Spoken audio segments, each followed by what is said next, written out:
പ്രധാനമന്ത്രി സ്ഥാനാർത്ഥി വിഷയത്തിൽ ഇന്ത്യ മുന്നണിയിൽ അഭിപ്രായ ഭിന്നത തുടരുന്നു. മല്ലികാർജ്ജുൻ ഖർഗെയെ പ്രധാനമന്ത്രി സ്ഥാനാർത്ഥിയാക്കണം എന്ന നിർദ്ദേശം എൻ.സി.പി നേതാവ് ശരത് പവാർ തള്ളി. എന്നാൽ നിർദ്ദേശത്തിൽ ഉറച്ചു നിൽക്കുന്നുവെന്നാണ് മമതാ ബാനർജിയും അരവിന്ദ് കെജ്രിവാളും പറയുന്നത്. നിതീഷ് കുമാറിനെ വേദിയിലിരുത്തി പറ്റ്നയിലാണ് ശരത് പവാർ തന്റെ നിലപാട് വ്യക്തമാക്കിയത്. ലോക്സഭാ തെരഞ്ഞെടുപ്പ് നേരിടാൻ ഇന്ത്യ മുന്നണിക്ക് ഒരു പ്രധാനമന്ത്രി സ്ഥാനാർത്ഥി ആവശ്യമില്ല.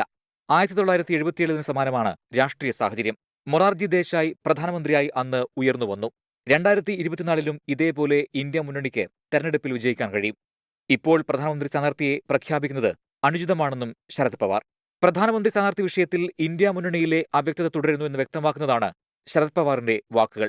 എന്നാൽ ഖർഗെ നിർദ്ദേശിച്ചതിൽ തിരുത്തില്ല എന്നാണ് മമതാ ബാനർജിയുടെയും കെജ്രിവാളിന്റെയും നിലപാട്. തെരഞ്ഞെടുപ്പിനോട് അടുക്കുന്ന മാസങ്ങളിൽ മുന്നണിക്ക് ഇത് സ്വീകരിക്കേണ്ടി വരുമെന്നും അവർ കരുതുന്നു. അതേസമയം പ്രധാനമന്ത്രി സ്ഥാനാർത്ഥി സംബന്ധിച്ച തർക്കം പരിധി വിടുന്നു എന്ന നിരീക്ഷണമാണ് ഇടതുപക്ഷ പാർട്ടികൾക്കുള്ളത്. തങ്ങളുടെ നിലപാട് മറ്റ് ഘടകകക്ഷികളെ ഇവർ വരും ദിവസങ്ങളിൽ അറിയിക്കും. 24 ഡൽഹി.